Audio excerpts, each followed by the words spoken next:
Hello, everybody, and welcome to the grand final of the Highlight TV Cup Series. My name is Tasty Aldar, with me is Benvarmeren, and we will be bringing you what we hope will be an epic final between Epic Avalanche Blue, the Finnish team, on the blue side, and on the red side we have Mysterious Monkeys, the German team.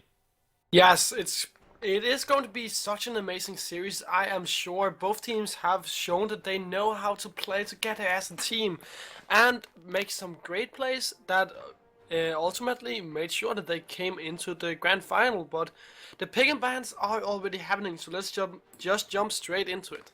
Yeah, two very deserving teams indeed. Corky and Lucian both have been banned out on the side of Epic Avalanche Blue, whereas on the side of Mysterious Monkeys, Kindred and Lulu have been taken away. Now, these are very typical bans of what we've been seeing. Maybe not the Lucian, that's a bit surprising perhaps, but everything else we've seen banned out plenty of times so far.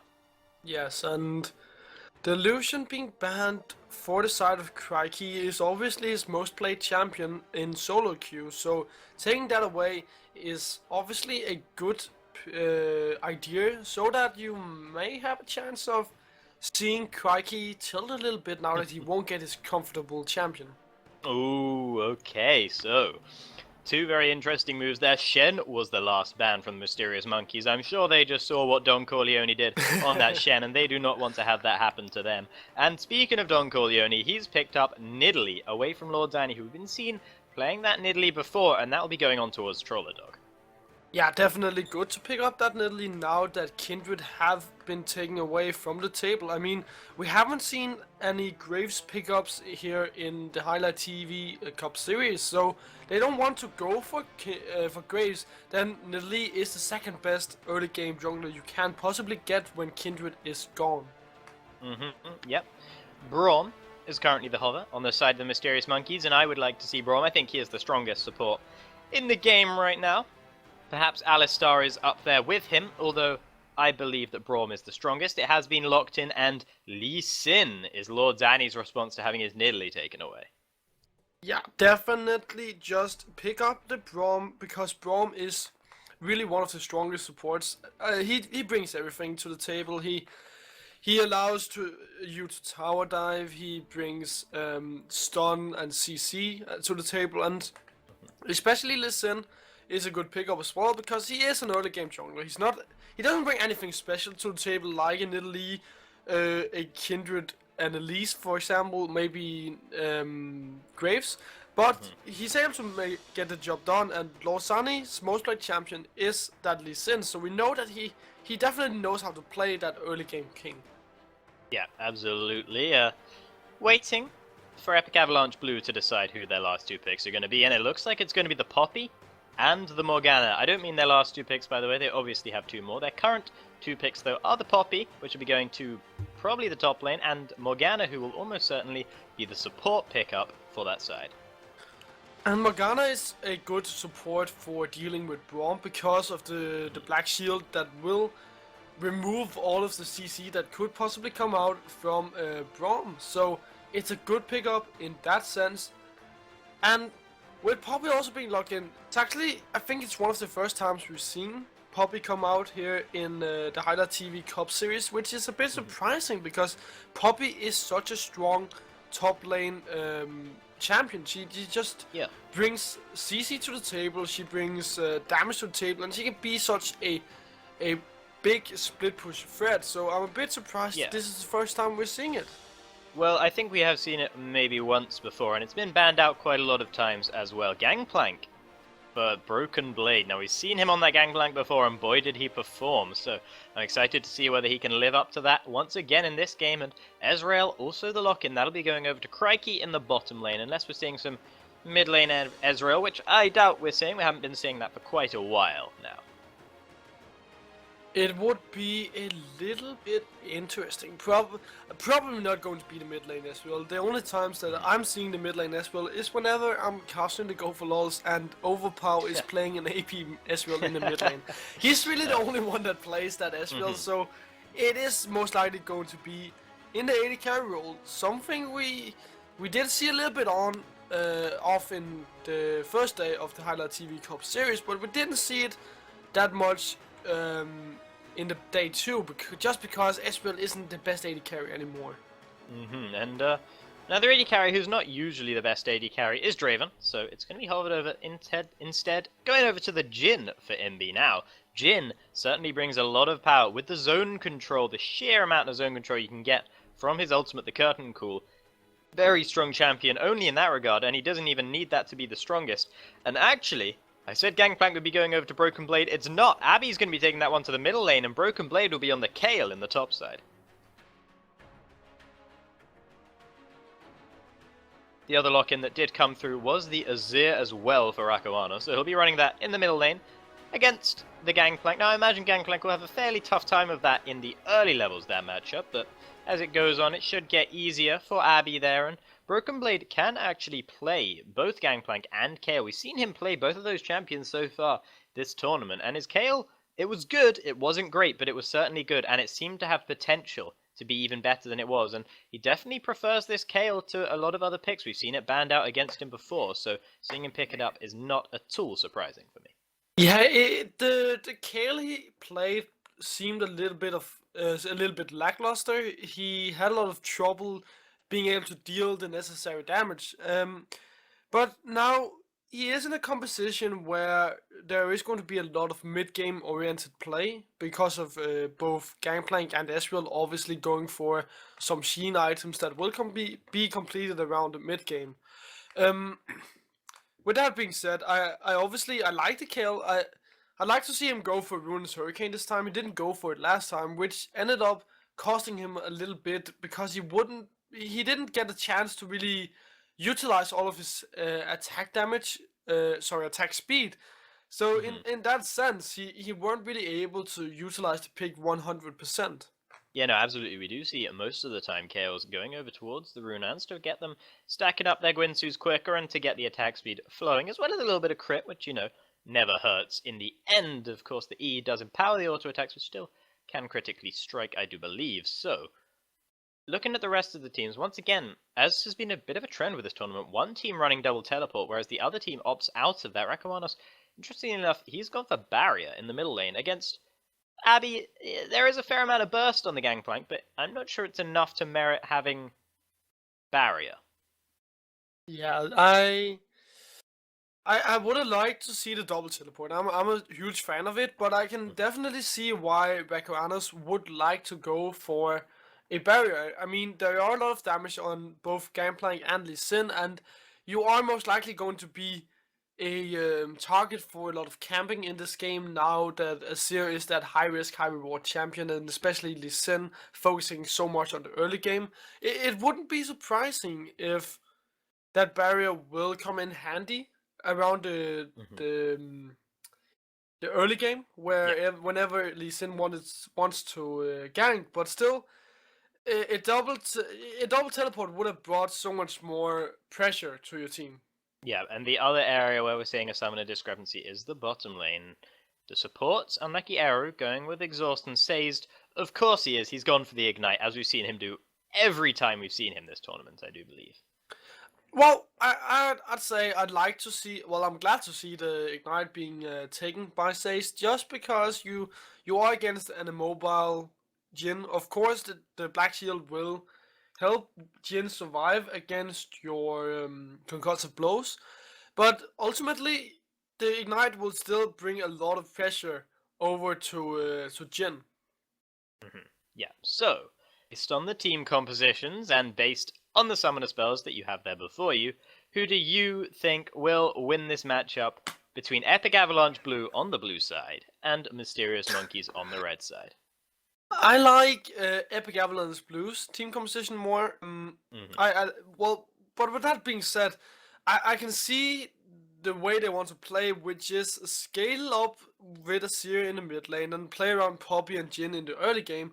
But I feel like there are so many more ways for the Mysterious Monkeys to play around in this game. That they have Kayle they can play around with, Lee Sin, Gangplank, Ezreal. All of these have a very perfectly lined up power spike that they can play around with in order to just stay as a team. So I really feel like that if they can also play around the double teleport, then Mysterious Monkeys they have an advantage going into this game. But still, we have to look out for Azir whether or not he'll be shut down because that he's really one that can turn the game on his head.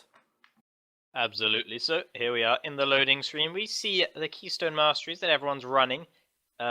Broken Blade is going for the Fervor of Battle in the top lane for Kayle. I do believe that is the most common one you see on Kayle's in the top side. Jhin, of course, going for the Deathfire Touch as well. And Nekiaru going a bit more aggressive with the Thunderlords, but again, there's not that much else you'd take on Morgana.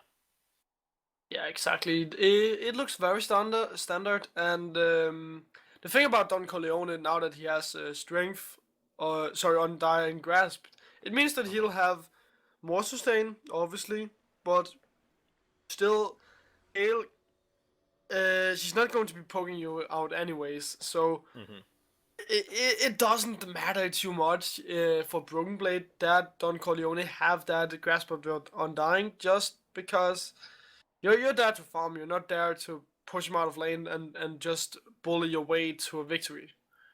So not a second into the grand final, we already have a pause coming through.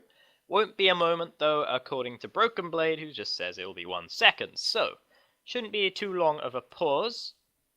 Just a little bit of items we can see going through, but nothing too special there once again. Trolladog, of course, opting for the mana regen based item, whereas Lord Zanny, having no mana to speak of, opts for the Hunter's Machete instead. Yeah, that is always best to go for the Hunter's Machete as a Lee Sin. I mean, especially just because you don't have any mana regen, so you don't need that, as you mentioned. The thing I like about Hunter's Talisman is that I feel like it gives a lot of sustain compared to the Hunter's Machete, so for someone like Nidalee, it's good, especially now that she got a little bit of nerf here in patch 6.6. She no longer roots monsters, and her W doesn't auto attack reset. So for her to have a little bit extra sustain, that is definitely key for her to be healthy after her first clear in the jungle. Absolutely. So the level 1 start, going to be conservative on both sides, nothing too much going to be given up by either side. The 5-point defense, a classic of this tournament. Most of the games we have seen have been this way. Imbi and Crikey, I think they saw the whites of each other's eyes there, placed down a ward that Crikey's trying to clear away, won't be able to, of course, though, because he can't get the 3 hits in time. Trolldog spots Lord Zanny on the ward, but I don't think that's particularly surprising. No, definitely not. And we're also going to be seeing standard matchups. We're not going to be seeing any lane swaps again. I'm a little bit surprised by this. I would actually like to see the lane swap coming out from the Mysterious Monkeys. I feel like they have a pretty good lane swap potential. With that being said, of course, Epic Avalance Blue with Jhin, his 4th auto attack can obviously crit onto tower, so that would also be a point that a factor you have to count in when doing the lane swap. Yeah, but I do think that Jhin does overall take turrets a little bit slower than he would if he didn't have the ammo system. So, but I think they're trusting in Broken Blade's ability to really take over the top lane here, and I think that's what they're going to be looking to have happen. And we might see some ganks heading that way from Lord Zanny. Consequently, he will be starting on the red buff once again. We saw him doing that earlier on, and seems to be the preference for him when he's playing Lee Sin. Broken Blade went down, helped him out with the red buff, and that means he will get to the bottom side quicker if he wants to set up a gank there, or if he just wants to take the Rift Scuttler instead, which would also be a possibility. Both bot lanes did start jungle camps, so they have a little bit of XP over added to them from those jungle camps, but I don't think it's benefited either side all that much. Imbi and Unlucky Aries should have the better of that lane, one would have thought, though. Broken Blade putting some damage down to Don Corleone, but taking a fair amount of damage in return, so the best trade there for him, but it's not a bad trade either. No, it's definitely not a bad trade, and you can see Broken Blade, he knew that he were going in with the first... Oh, Say he's taking a lot of damage, but as I was saying, Broken Blade knew that he was going in with the Fervor Battle, so he would have a fair amount of dueling potential, and that is also why he started up with the Dawn's Blade. It's the same principle as when you're playing a Maokai. You want to get the early stats just to have a better dueling potential, but hang on a second, little Lee is hanging around the mid lane. Yeah, hanging around the mid lane, but actually going to spot out Lord Zanny before anything else happens. Trolldog and Zanny having a bit of a back and forth here. Abby shows up as well. Trolldog might be in a little bit of trouble, but in comes Rakawanos to save the day for his jungler. Abby flashes away, but it might not be enough here. Goes very low, goes down. First blood to Trolldog, but it's returned immediately by Lord Zanny. Rakawanos uses the barrier, baits Lord Zanny in. One more attack will do it, but he has the ward hop available. Meanwhile, Sazed and Unlucky Eru, they've both head towards the middle lane as well. Good black shield from Unlucky Eru means that Sazed won't be able to put too much damage down onto him. And I'm not quite sure what the supports thought they were going to bring to that fight, because they end up just bringing nothing. Just a optimistic little roam there from both the supports. I mean, you have to be happy in order to go there, and they weren't some happy little trees. Right. Fair enough. So, the bottom lane, no big CS advantage either way, pretty even there. No big CS advantages building up anywhere particularly. The jungle is in favor of Trolldog, but being on Nidalee, that is exactly what you would expect to be happening. Gold lead, mainly due to that jungle farm, is very slightly there for Epic Avalanche Blue, of course. They got the first blood as well, so they got 100 extra gold for that, and that is roughly what their gold lead is, so that's pretty much as expected. Might be seeing a bit more fighting actually going on towards the top side. Broken Blade doesn't know which way to path. He was waiting for Lord Zanny to come help. A good pounce from Trolldog means that he's not going to be hit by that sonic wave, so no fight going to be happening there after all. No fight at all, and that means that now Lord Zanny will have the dominance over the top side jungle of Epic Avalanche Blues, and actually with Lord Zanny being able to invade so much, now that he has his Tracker's Knife, he'll be able to go in and place down a lot of vision, so vision is definitely not going to be a problem for Broken Blade. He should know if there's going to come any threat to the top lane. I just want to point your attention to the CS advantage in the middle lane. I'm not quite sure how Abby has managed to get that, but that is absolutely huge so far, and I would have thought the Rakawanos on Azir would be bullying Abby off of waves and be able to farm from afar much more effectively, but apparently not the case. A 15 CS advantage. Slowly getting chunked down by Rakawanos, but Abby will be able to pick it back up as soon as he gets the wave. Don Corleone forced to TP back to the lane. Actually goes aggressive onto Broken Blade now that he's picked up the Spectre's Cowl, which does mean he's got some more resistances to the damage from Broken Blade. But meanwhile, Trolldog actually coming down to the bot side, going in for a gank, but actually decides to farm a minion instead. Might be turned around onto him, goes very low. Ignite was on him as well, so he's not going to be in this fight any longer. And Crikey and Sazed do a good job there of turning that around, and it's Trolldog that found himself in trouble. Meanwhile, Lord Zanny, coming for a gank in the top side, takes the resonating strike, but is popped up by the W there from Don Corleone, and Zanny can't do anything else there. He doesn't have his Dragon's Rage available yet. No, not quite yet, but I like how the two junglers are focusing so much on getting down the jungle pressure. They want to both utilize this early game aggression that can come out of both Nidalee and Lee Sin, and they're doing it nearly perfectly. They haven't gotten any kills quite. Well, they have gotten one kill, but it hasn't resulted in any more. The snowball haven't really started yet. So if they can just keep going this way, eventually it will, of course, lead to some kills. And actually, we might see a kill in the jungle. We might do. Actually, we're going to see an engage on the bottom side as the TP is channeled. Abby is here now, and he's coming in. Jin has already been slain. Imbi went down, and that was actually the Cannon Barrage to pick that up from Abby. Sazed flashes in, gets the Winter's Bite on towards Unlucky Arrow, slows him down. Broken Blade picks up that kill, and now Trolldog still in trouble from Lord Zanny, but he has the support of Rakawanos available now. Lord Zanny has to try and pick up a kill to try and get out of the situation and not make it worth nothing. He's just going to recall. He knows he has no hope of escaping here. Rakawanos picks up that kill, and across the board, overall, it's just about gone in favor of Mysterious Monkeys. Lord Zanny overextending a little bit, but it was a nice usage. A little bit. A little bit, but it was, as I was about to say, it was nice usage of the double teleport in the bottom lane. That's really how I like you to play with the double teleport. It was such a good usage because you were able to punish the overextendment of Imbi and Unlucky Hero in the bottom lane. It was really brilliantly played, and it was so awesome to watch.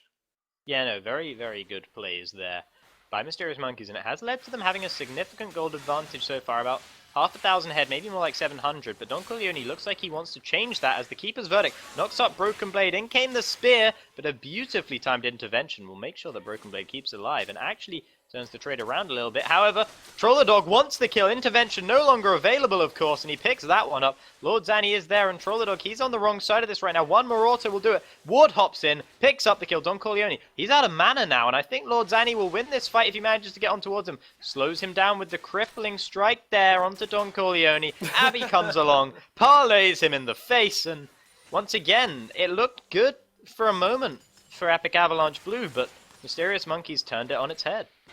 Oh, crikey. That's not where you wanted to juke that. However, he does have the support of Sazed for him. And they're actually going to turn it back on towards Imbi here. The Black Shield wasn't soon enough to prevent the stun. The Ignite is ticking Imbi down. Crikey's also low, though. He's sitting in the Tormented Soil. That'll take him low. Oh. And there is the deadly flourish to secure the kill from Imbi. Sniped that one kill. Can he snipe another here? He's missing 3 shots so far. Will the 4th land onto Sazed? He doesn't get rooted up by the Dark Binding. He's got to fire the last shot. There it is. It hits Sazed right in the side. And a good curtain call from Imbi picks himself up an extended double kill. Such a steady shot coming from Imbi on the Jhin. Oh, Abe might pick up a kill here. Oh, okay. He's just about got away there. Parlay not quite in range to shoot him in the back of the face, which would have picked up another kill for Abby, who's already 2-1-2 on this Gangplank and getting pretty huge so far. Yes, and now, actually, the game is very close. It's only 200 gold. Really separating the two teams. So, with that being said, a lot of the kills have gone over to the junglers, and it's been because of Lord Zanny and Trolladog have both been looking for these early game gangs. They want to utilize their early game aggression, their right to play as early game junglers. That is what they both are good at, and they have the necessary champions to make these plays. With that being said, I feel like it's good to get some kills onto Jhin, obviously, but it's just better to get them onto Gangplank for Abe, because that means that Abe on the Gangplank will be able to get his 24s even faster, and 24s can really spin a game out of control. Yeah, absolutely, and he's not only is he getting big on kills, look at the CS he's got so far. He's almost at 100 at the 10-minute mark. That's pretty damn impressive coming out of Abby's Gangplank there, and especially considering Rakoanos' CS in comparison just completely pales. It's about 30 behind, I believe. There is 100 reached now, and actually we're going to see a tower dive in the top lane. Don Corleone, even though he did get a good keeper's verdict to make sure that Zanny wouldn't be there, the cannon barrage and the mere presence of Broken Blade is enough to secure the kill. Intervention was used by Broken Blade to make sure he stayed alive, but it was well used, and he picks up a kill and probably the turret as well. Well played by Mysterious Monkeys. I mean, they utilize their Ooh, control. hold on. Trolladog goes low, and he just gets kicked in the face for a kill. Good use of the Dragon Rage to secure that kill, and Lord Zanny, I mean, he was the one who was so aggressively in Trolladog's jungle, and it was Trolladog that went down. Yeah, so again, we see a lot of early game aggression from Lord Zanny, and I like what Mysterious Monkeys are doing, because they're playing around with this global pressure that they have of both the double teleports and the cannon barrage from Abe, and in the bottom lane, Cracky's taking a lot of damage, but he's ahead in CS. He's behind in overall gold, I'm pretty sure. Yeah, 300 golds, but still his tier is stacking up, so he couldn't be happier. Yeah, absolutely, and when you're on Ezreal in the early game, before you get your core items, you are just looking to survive, particularly against the Jhin, who is a relatively strong laner, so he's doing a decent job of it. The 1-def, not ideal for him, but it could be worse, certainly. It definitely could be worse, and if we take a look at the standing, right now there is a huge power spike for... Whoa, alright, Sazed with the incredibly aggressive play here. True Shot Barrage comes over, does some damage to Imbi, but not enough to secure the kill right now. Ignite's ticking onto him. There is the 4th hit of the concussive blows, but Imbi just stays out alive. Deadly Flourish means that he's going to be safe, and meanwhile, he's using the curtain call here. We're looking at Imbi. I'm not quite sure that's what we want to be looking at. Doesn't pick up any kills with it. Just a little bit of fun, but Abby comes in. There is the parlay. Flashes in for it. Imbi went down, and The fact that he couldn't pick up anything with a curtain call proved to be costly, but meanwhile on the top side, Broken Blade looking to pick up a kill in a 1v2 situation, but he doesn't quite manage it because Don Corleone flashes away and Troller Dog is there to secure the kill. Abby now looking for another kill here onto Rakawanos. Rakawanos forced to use the Emperor's Divide to escape, and Abby is so strong. He's got the Triforce completed, he's got boots of speed, and he's got an extra longsword on top of that as well. In comes Lord Zanny from the backside. Rakawanos gets smacked into the ground by the Lee Sin of Lord Zanny, and he's on a killing spree. Abe is so huge on this gangplank right now. I mean, look at him. He has his Trinity Force. There's really nothing that the side of Epic Avalance Blue can do to stop this guy. The Trinity Force is such a huge power spike for him. He packs a lot of damage, and when he goes back, he might pick another kill. Yeah, this might be another kill here. Unlucky Eru slowed down the barrel. When it's there, he does manage to get the auto attack onto the barrel to prevent that, but the parlay is enough. Abby is on a rampage. And now that Abby goes back, he will have enough for a beer sword, so it's just more AD to complement his already empowered kit.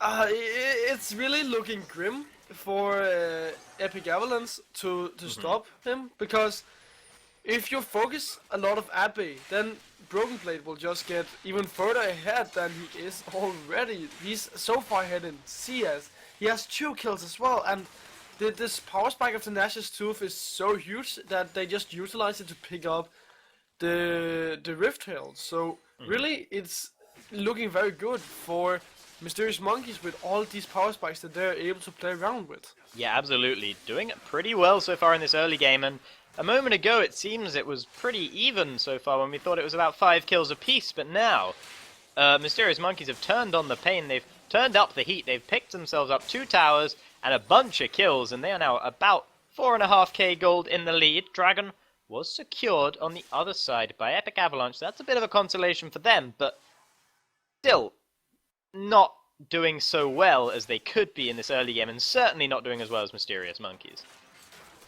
Oh, here comes Curtain's is used to try and clear out the wave, but Sazed has the Unbreakable up. It's for it to go down before firing the rest of the shots, but doesn't clear out as many minions as he would like. Puts some damage onto Broken Blade, but really not very much at all. Broken Blade and Sazed should be able to secure this turret until the TP comes in, that is. Don Corleone, he's on his way. He's going to be able to knock someone against the wall. Unlucky Eru, already quite low though, but so is Broken Blade. Has the intervention onto himself. Will not be enough to keep him alive, but he does secure 1 kill. Rakawanos actually hit him back towards his low health support. Unlucky Eru did pick up the kill in return, and another kill was picked up onto Sazed by Rakawanos, but I'm not sure Unlucky Eru wanted Broken Blade to get that close to him. No, definitely not, and you saw Crikey, he tried to go towards the bottom lane, but really, Abby and Crikey, they should have just gone to the mid lane, because they had their ultimates up, and you could see they just saved that tower in the bottom lane, and they have the united power spike of both the Trinity Force and the Iceborne Gauntlet, so if they weren't able to take the tower as we see, they would have at least been able to take half its health as they have already done. Excellent use of their ultimates to ensure that their turret wouldn't be going down anytime soon. Don Corleone is still pushing there, but Broken Blade is on his way. He's back alive, and he should be able to get there in time to save that turret. I think Don Corleone also not going to try and take it out. Oh, never mind, he stops his recall. He's going to try get to it. It is quite low, but he decides he does not want to be there after all, as he sees Broken Blade coming in with his Wings of Fury.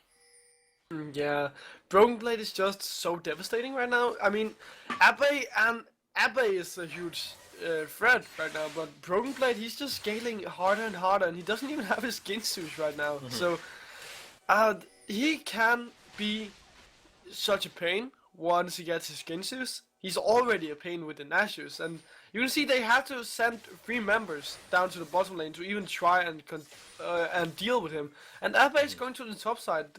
Excellent usage of the double teleport. They just send them to each their lanes so that they can play around the teleports if needed.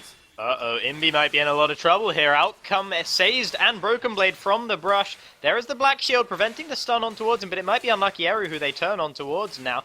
Good Deadly Flourish means that Broken Blade will be locked up. Might have to use the intervention on towards himself. Sazed does block the shots though, actually, and he goes quite low. Intervention used onto him in the end, and In comes Troller Dog and Rakoanos as well. Broken Blade definitely dead to rights here. Troller Dog will probably be the one to secure that kill. He is. But in come Abby and Crikey to save the day for Sazed, who will be remaining alive for now. Abby can't get the barrels off in time. Crikey coming around the side as well. This fight, I don't think it's over quite yet. It looks like Epic Avalanche Blue want to keep that turret of theirs alive right there, but it might be a tough ask for them. Lord Zanny comes in off to the side, knocks Rakoanos into his team. Beautiful play. Rakoanos just gets his ultimate off in time, but it doesn't actually help. Once again, he causes Unlucky Eru's death by ulting someone back towards him. This time it was Abby, and oh my god, it looked so good. If they just got the one kill there, if Epic Avalanche just got the one kill, it would have been fine. But Mysterious Monkeys turn it into their advantage, pick up 2 kills and the turret. And I'm very surprised that Mysterious Monkeys were able to turn that around, because it was such a late teleport coming in from Abe that it should have been punished for him to not teleport earlier. It got punished, and then in the end it was just Epic Avalanche Blue overstaying their welcome in the bottom lane. After all, you were still behind against Mysterious Monkeys. Absolutely. Donko Leone might be looking to catch out Broken Blade here. I'm not sure he wins this fight, though. He has already chunked Broken Blade down to about half health, but he has a heal in his kit, and he's able to heal some of that up. In comes Sazed as well, and the stacks are building up on the further of battle. Don Corleone going quite low. Zanny comes in on the side as well. He can kick Don Corleone back in towards his team. Broken Blade will be able to kite away and pick up that kill, so 4-4-1 now on the Kayle, and getting bigger and bigger. Good plays from Lord Zanny once again. Right place, right time on that Lee Sin. Able to set up another kill for his team, and they will be able to take down Rift Herald just before it would have returned to the Void. Yeah, just before it would have returned to the Void, and now with that Rift Herald going over to Broken Blade, who, they're not done fighting quite yet. They might be, actually, because the Black Shield onto Troller Dog means that no real engage is going to come down towards him. Zanny, though, might still be looking to get in here. Abby comes around the side as well, puts a big chunk of damage onto Eru and Troller Dog, and Rakoanos isn't there to offer any more fight. And in fact, Mysterious Monkeys have just used this to rotate to the top side using the Doom's Eve, and they pick up another turret for themselves. Well played. They just out-rotate Epic Avalanche Blue right now. Epic Avalanche Blue are looking a little bit out of... oh wait, they're fighting once again. Yeah, but I think once it's just again. This is non-stop right now in this middle game. Imbi going for the curtain call here. Will he be able to catch out anyone? I don't believe so. Don Corleone coming around the side. Wants to get the kill onto Crikey, but Crikey has the arcane shift away. Don Corleone can't quite get Sazed into the wall, and the intervention's there to keep him alive. And Don Corleone was so deep that he goes down. No one there to support him once he's flashed in. Used the Audacious Charge as well. It was too audacious, though, and it meant that he went down. Well, oh, crikey! Sniped away by the Deadly Flourish. Beautiful from Imbi. That's the second kill he's picked up with that ability, and it's not meant to be used for that sort of thing. Death's Daughter comes in and crushes Rakoanos in the middle of the cannon barrage. Imbi, he's going to be parlayed to death. Meanwhile, Troller Dog, he's in trouble as well. Lord Zanny comes on towards him. He's going to be dead to rights. Lord Zanny picks up that kill. And now, this is looking really good for Mysterious Monkeys once again. What can they take off of this? It looks like they're going for the Dragon. Yeah, Dragon would be the safe choice here, but I actually would have loved to see them go for the Baron. There are 25 seconds on the side of Troller Dog. There's 10 seconds before anybody responds, so a very safe play, I must say, because they were a little bit low. They didn't have Crikey up, of course, but I feel like they could have pushed their limits right there and taken that Baron. It would have been so good for them, and really, in the fights, despite Epic Avalanche Blue actually looking like they have some good situations from time to time, they always fall behind just because of Mysterious Monkeys having such a big gold lead at this point in the game. Yeah, and while taking the Dragon was the safer option, and they could have perhaps taken the Baron for themselves, I think it makes sense for them not to take any risks, because they really don't need to right now. They have a 9k gold lead running for them right now, and that means that they really don't need to take any risks. They can just slowly and surely win out this game, and if they don't make any mistakes, which they shouldn't if they don't take any risks, then they should be 1-0 ahead in the grand final so far, which would be excellent for them, and that would put them only one win away from winning the grand prize. That would definitely put them in a good position to take up the next game and then win the whole series here in the grand final. They I think they can definitely do a quick Baron. They have the 24s, and Broken Blade with all of his attack speed can definitely just tear through all of the health that Baron have. We have seen that before. Baron Nashor can easily get taken by Kale at this point in the game. Yeah, absolutely. Broken Blade is also building towards that Runelands. I do believe that's what the recurve bow is headed for. Unlikely to be a Blade of the Ruined King. Also quite unlikely to be a Wit's End, but... I pray. Yeah, no, I'm hoping it's not a Wit's End and it's Runeland's Hurricane. I imagine that's what it will be. It would be so nice if he could just get the Runeland's Hurricane. It synergizes so well with his kit because of the extra 3 members that he's able to hit. And especially with Ginsu's. The game is... Sorry, not the game. The item is just so overpowered on Kale. And even when Runelands was basically just a worst item because it didn't give crit, still you found Kale's building it, so I think absolutely should be building it right now, especially seeing as it's a better item than it used to be. Yes, and even with crit, that it's not something you usually get onto Kale, but you don't mind getting it because crit is always great. It never hurts, right? So I mean, there's no reason not to get it. I mean, you're not going to avoid getting the Runelands just because it gives you crit. Oh, Say's there. Oh, he was such a sweetheart, but it didn't matter. Oh, he tried to save Lord Zanny from having his back stopped by the spear, but But when it hit Say's, the Luden's proc from the runic echoes meant that the back was stopped anyway. Unfortunate, but it was a good try. Good try. Definitely a good try. It looked very heroic. Weren't quite the thing though, and in the end, they did not really allow Lord Zanny to get back. But for Mysterious Monkeys, if they didn't have a big power spike already, then they have a huge one now that Crikey has his Muir Mana. Abby have 3 items. Oh my goodness, the damage coming out of Abby's Gangplank right now is enormous, and it's enough to win his team this fight conclusively already. 2 kills going over to the Mysterious Monkeys. They don't need a minion wave, they can just look to take down this turret. In comes the Curtain Call though, that will force them away until the minion wave comes at least. They might have to back away entirely actually. Lord Zanny, however, he's got incredibly aggressive. Look where he is right now, he's in the base. He's looking for a kick back on towards someone. It's Rakoanos, and it's not quite the kick he was looking for, but it's not bad either. A huge amount of knockups, and Don Corleone goes down. A godlike kill going on towards Abby. Rakoanos not long for this world either. Lord Zanny is dominating, as is the rest of his team, the Mysterious Monkeys, in this game. And the power spikes I were trying to talk about before Mysterious Monkeys once again tried to fight. It's just so huge for Mysterious Monkeys that there's 3 items on the side of Abby, and a Gangplank always really builds for a late game fights.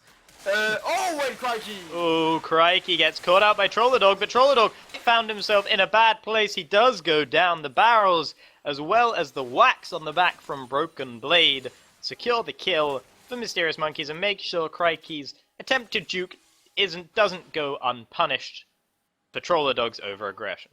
Yes, and that's what we're talking about. Oh god, it is a Wit's End. Oh, alright, well...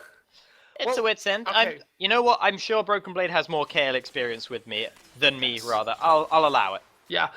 Well, it's not exactly a bad item. It steals the magic resistance of your target. Obviously, it gives your base attacks bonus magic damage on hit as well, and you get attack speed. So it's definitely not a bad item. I just feel like Runelands is such a core component of any Kale's attack speed build. So I would have loved to see the Runelands. It's not going to come out at this point, well, but still, the power spikes that I've been trying to talk about are so huge.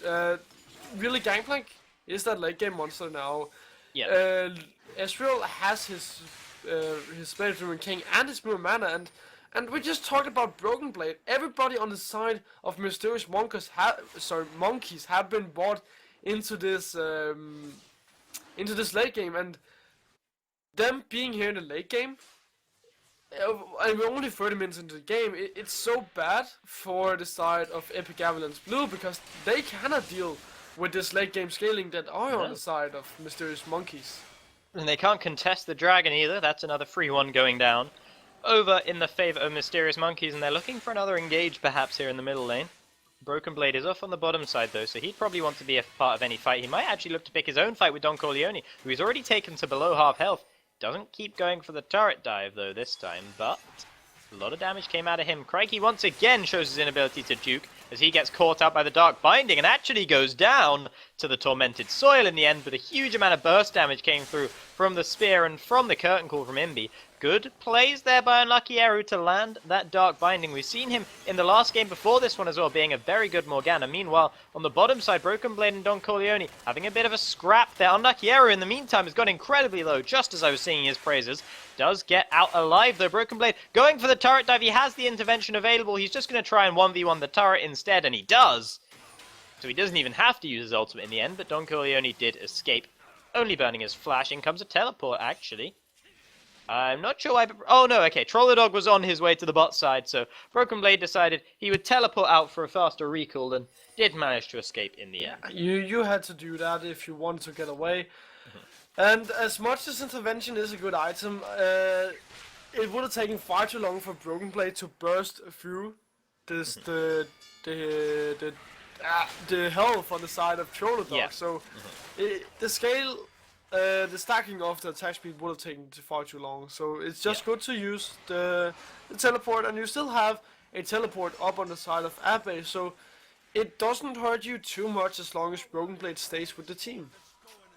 Yeah, and actually, one thing we have been seeing out of the side of Epic Avalanche Blue is that the combination of the Dark Binding as well as the Deadly Flourish being followed up from afar by Imbi, it can prove quite potent at catching people out. Speaking of catching people out, Rakuanos in a lot of trouble, barriers himself, just stays alive. Broken Blade though, he's going to look for Imbi instead. The kill is secured by Broken Blade. He solo kills Imbi completely 100-0. Rakuanos just drifts away from the ultimate in the last second from Abby, and Death's Daughter wasn't enough to secure that kill, but it will force him away, and now Mysterious Monkeys can surely move on towards the Baron. That was so close, and yeah, here goes the Baron. Broken Blade, look at how fast he's taking down that Baron. It's not going to survive, and this might be the nail in the coffin. Yeah, no, absolutely. I mean, if the coffin didn't have enough nails in it, it now certainly does. Unlucky Eru. He's trying to run away from Crikey, who once again proves that he cannot dodge a skill shot to save his life, at least not on Ezreal in this game, but that might cost them in Game 2 perhaps, but it hasn't cost them so far this game too awfully much, as they are now in a commanding lead, about 10,000, 16,000 gold in the lead, I would say right now, and they have the Baron as well. They're looking to extend it by taking more turrets here, and you know, I think they can probably end the game on this push if they manage to get a fight here.